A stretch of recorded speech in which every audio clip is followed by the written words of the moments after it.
What you got? I think it's a pike. I think it's a pike bass. It's a what? What is it? I think it's a largemouth. It's a bass. Son, hey, now I'll tell you what, folks.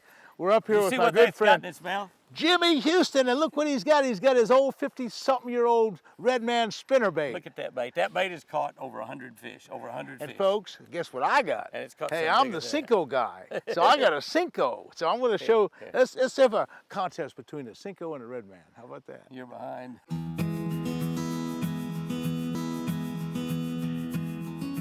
Really? I caught him out there on the deeper grass, Roland. Really? Yeah, you were throwing up there. I thought I'd throw out here on this deeper grass. I'm fishing with my buddy Roland Martin, but we're nowhere near Florida or Oklahoma. We're in Minnesota. Oh, look at that. A little bass. A bass on the red man. Red man spinnerbait. Look how chunky he is. Look at that. Look how chunky that fish is. Golly. Well, Jimmy, what do you want to do? Now, look, you get the red man. He's got kind of an unfair advantage. He's got his brand new red man spinnerbait. I gave you one. I know. I'm going to try it too. And there's some nice bass here. We're some sloppy seconds. Central Minnesota. Ooh, that's Central Minnesota. And this is about a 500 or 600 acre lake. There's houses on this lake. Yeah. I don't know if there's only one. There's one. We know that because we put our boat in there. You know, we're in Park Rapids. Yeah. There's supposed to be 200 lakes this size or bigger within 10 miles of Park Rapids. 200 lakes. Within 10 miles. Within 10 miles. And some of them got smallmouth, some of them got largemouth, some of them got both. They've all got pike. We'll catch a lot of pike. I don't know whether we'll catch big ones or small ones. Now, Jimmy, he's waxing he's caught one bass. Okay, I hadn't had a strike yet. But I'm using a Spro frog just to kind of see if they're in the pads. I know they'll be in the pads this afternoon, but you're knocking them out here in the. Well, I'm not knocking them, but that's one. But I thought, you know, this grass, I'm seeing on my Garmin Live Scope a lot of grass out there, and I thought, well, I'll throw in that deeper grass and see what happens. So I want to try that a little bit, and that way you can throw at that frog. Now, while Jimmy's working that open water with his brand new old-time 53-year-old red man spinnerbait, yeah. I'm going to take this Spro frog and I'm going to throw it into that heavy lily pad stuff right there. Nice long cast. Oh, you got another one. Yep. Jimmy's killing them. It's a pike. If you catch one before Roland does, you're killing them. Well, now, I've caught 5 or 6 of these pikes. I've only caught one bass, but 5 or 6 of these pike. And I don't really want to handle them because they're so tough on your hands. And look, Jimmy. Oh, I just missed one. Here, that's backup time. Backup time. Watch this. Put a worm on him. Put a worm on him. Watch this. I just had a. Maybe he's not. I'm gonna keep throwing out the middle because I caught that one bass out there. Early morning before that sun gets on the water, I should be able to catch him out of that deeper grass. Oh, daggone it. There's another one. You got another one? It's gonna be another pike too, I think. The bass got to come to the surface pretty quick. I don't know if it's a bass. The pike are little guys, you know. Which I don't mind. Got all kind of stuff in there. That grass, it won't come through that grass. Little. Big ones are fun to catch. I got a small bass. Mercy. Hey, guess what I did? You get that frog? He get that I picked frog? up Jimmy's red man, and look what I got. Oh, red man! Jimmy's red man. Roland's first bass on a red man spinnerbait over 40 years.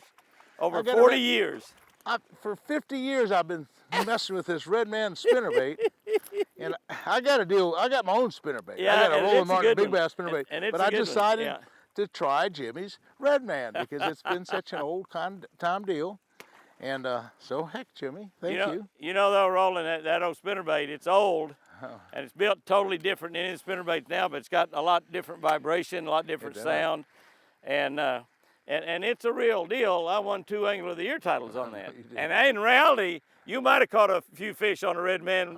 Some of those you won 9 Angler of the Year titles. You might have caught some of that. It was my big bass spinnerbait, which for the most part it was. But I did use, I over the years, I've used this red man. Yeah, I know. What it is, it's a short-armed, single spin spinnerbait with a 4.5 blade, and it performs well. It's just kind of a small bait, but hey, it throws good, casts good, and has a lot of vibration. There's one. So what you got, son? He went down the grass real quick. I don't know. I couldn't tell. I set the hook and he went right down. I got grass and a bass. A little bitty bass. Got a lot of grass. Clean all the grass off. There's a bass in there. I got a bass. Yep, got a bass. I got a bass. He was up there shallow. I got a bass on a Senko. Is that a Senko time. Yep. Senko time, that's what we're talking about, folks. Senko time. You know, Jimmy, there's a lot of go-to things, and you have your go-to stuff. That's your go-to. But my bait, I know go-to that. is a Senko. That's a nice one too. I That's a mean, nice I one. wasn't catching much anything, but I just know that if I throw a Senko, I'm going to catch them. Because that is a foolproof way of catching a bass. It might not catch the biggest one, it might not catch the most, but it'll always catch something. He was way up there in the, he yeah, might catch up the on the biggest and the shoreline. most too. Up on the shoreline. So it's kind of a, that's the Yeah, he anchor was. right there. That's a perfect place for a You fish got one. to be. Hey, that's that. wrong You called that one, species. son. That's as good as it gets. He come right up there and got it off that. Hey, that's a great pattern, Jimmy. The only problem, that's the only one on the whole lake. You need to find a pattern where you have more stuff. We had to come by and fish it 5 or 6 times. And we don't want to catch the pike there. We want to catch a bass. I'm surprised the bass didn't jump up out of it. Pike get right where the bass do, though. There's one. I got a frog bass. That's a nice one too there, isn't it? I got a frog bass. Isn't that a bigger one? Bass. I got a frog bass. I hope you start fighting that frog. I got a frog bass.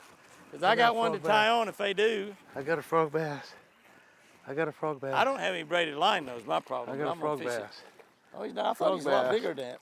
Now we're talking. That'll work, though. That's it, frog That'll bass. And I'll just explain the compliment. You know, it's much like Florida. You know, I'm an advocate of heavy braid. Dean Rojas, who created this Bronzeye Series frog, he advocates a 65-pound braid. I'm actually fishing a 50-pound braid up here. Will Wicks and some of the guys that fish locally do pretty good. You missed one, Jimmy? Yeah, I think it might have been a pike. Really? Yeah, I'm throwing out to deeper water. And with that, I'm throwing it on a big flipping stick. See, that's the whole deal with the frog. You need to really have some power. So I have a flipping stick, an 8-to-1 ratio reel. Now when I set it up, when I really set up on them, what I do is I make a long cast. And here's the key. Getting that rod in where you can really set the hook. I got it on my side. I kind of just work it along. That's actually a musky rod you use, isn't it? Well, it's a big flipping stick, but a musky rod would work. But just basically having heavy tackle. Because I'm a power fisherman. I mean, I know you can finesse stuff, but you can't finesse a frog on a frog bite. That's not something you can do with spinning tackle and light line. You just can't do a frog with anything less than 30-pound braid. I like that 50 also. Yeah. I like 50. 50's good. 50 good. You can still break it if you get hung up, barely. Yeah. Barely, but you can. You can't get hung up, you got to cut 65 and 80. Back up Senko time. There, he's got it. He's got it. You get the worm? Yeah, he's got it. He's got it. He's got it. If I just knew he'd hit the frog, and I backed him up with Senko. Back and got him on the worm. I got him on the worm. That's good technique. You got Good that worm on technique. big line too? No, this is the only 20-pound monofilament. Yeah. Is there a bass in there? There's a bass in there somewhere. Yeah, there is a bass in there. There's a bass in there. That's Back a up bass. Senko time. I don't know what he's going to be when he grows up, but he's He a hit bass the frog right now. first, and I missed him. And I swam that worm back through there, and boy, that's the deal. We're catching a few fish, Jimmy. It's just not wide open bite yet. Kind of a little difficult. I think bite. the north wind is part of it. North wind's the north wind. Doesn't matter if you're in Minnesota. They don't get used to it up here either. I got one. I was drifting a Senko. Drifting a Senko out That'll there. be a pretty good bass. Might be a big bass. This point. Feels like a big one. This point comes way out here. I don't know what it is. Feels like a big bass. I bet it is a big bass. They got out here in the I wind. don't know what it is. It's way out in the middle of nothing. Well, it's a big point right there, Roland. That point's coming way across here. I see a fish in there. And it drops off. Oh, look at that. It's a big one. Hey, look at this, Jimmy. Good one, isn't it? Yeah, it's a big one out in the middle of nowhere. I was going to complain. I was going to say, Jimmy, get me back to the lily pads. Let me tell you, And look what I did. I'm drifting a Senko. You're not in the middle of nowhere. You're on a point. I was kind of Are playing you around. listening to me? You're We're on a talking point. about all kind of crazy things. And all of a sudden, I drifted up a great big, How many nice times big did I northern, tell you you're on a big northern point out Senko here? fish. Thank you, Jimmy. Yeah. I was going to complain about your fishing, where you were fishing, but I I'm am not gonna fishing complain on a big anymore. long point that I'm going runs to quit way out complaining here. about. And Look, I got Jimmy's one got one. too. I What got you one got, too. son? We're not in the middle of nowhere. We're on structure. It's a pike. Hey, well, is it a It's bass? pike. Is it a bass? Yeah, it's a pike. Oh. Huh. Which counts more? Oh, mine's longer than yours. Mine's fatter than yours. Yeah, it sure is. Okay, now we figured out something. I was all keyed in on the frog and the pad deal, and now we're out in the middle of the lake. What's here? It's just all deep water. How many times have I said in the last 3 or 4 minutes we're fishing a long underwater point? Roland, we're fishing a long underwater point. Oh, we're right out in the middle of nowhere. We're just drifting right out in the middle of nowhere. Roland, are you listening to me? I can't believe right out in the middle of nothing. No structure out here at all. Nothing. It's a big, long, rocky point with grass on it. Roland, the pattern is a big, long, rocky points with grass on them. We need to find those and we'll catch some bigger fish. Okay. Now we're off to another one. This is so easy There's because another I one. like it. I just throw it out there. There's another one. I just throw it out there and just hold my rod like this and let Jimmy run the boat on this long rocky point that he says he found. He did find. How close you got to hold that one to the camera? I got a bass. I got a bass out in deep water. You throwing way out? Deep water bass. Is that with your sinking worm? Deep water bass. Look at that. Another good one. Yeah, yeah. Out in deep water. There's something to said about that, Jimmy. You were making comment about deep water bass. I'm sitting there casting out there with the Senko. I think that catching decent bass. I think you're past the grass where you caught that one. I was way out in the middle there. Yeah, you were way out in the middle. It's another point, but I don't think that point goes out that way. I mean, I think it drops off way before where you caught it. So there's a definite. See, hey, you know that, but that's some quality bass that are out offshore. That's a nice fish. That's a couple of decent ones we've had, and there's cabbage out there in about 10 foot of water, and I'm taking the Senko with no weight, and it's a 20-pound it's not braid. This is 20-pound mono, and I'm just taking that Senko, and Jimmy's kind of stationary. I'm not throwing it too far. Just throwing it out there and just letting it sink. It sinks about a foot every 2 seconds, so it takes like 20 seconds to get it down 10 feet. It's probably about 10 foot deep out there. And I'm just going along slow and easy, and while Jimmy's talking like he always does about everything, I'm just kind of dragging the worm, kind of taking it easy, relaxing, not worrying about a thing, and catching bass. Bass? Oh yeah. That's a bass. Hey, you got a bass, son. It's a bass. It's a bass. Bass are hard you're to come catching by. up. Today, you're catching up. I'm catching up. I'm not behind. You're catching up. Oh, that's a good one. Now we're talking. Fish out there. That's a good one, Jimmy. That's a better one. I'll give you. That's a better one. Look how fatty. Oh, look at there. Look at there. That's a good bass. Look at here. What's happening? Let me set my spot lock here. I got to show you this. This is crazy. I'm gonna throw back out there. This is crazy. This is crazy. Just how far out were you? Way out there. Way out there. Way out there. I got my line all wrapped around my Garmin watch. Look at this right here, sports fans. Look at here.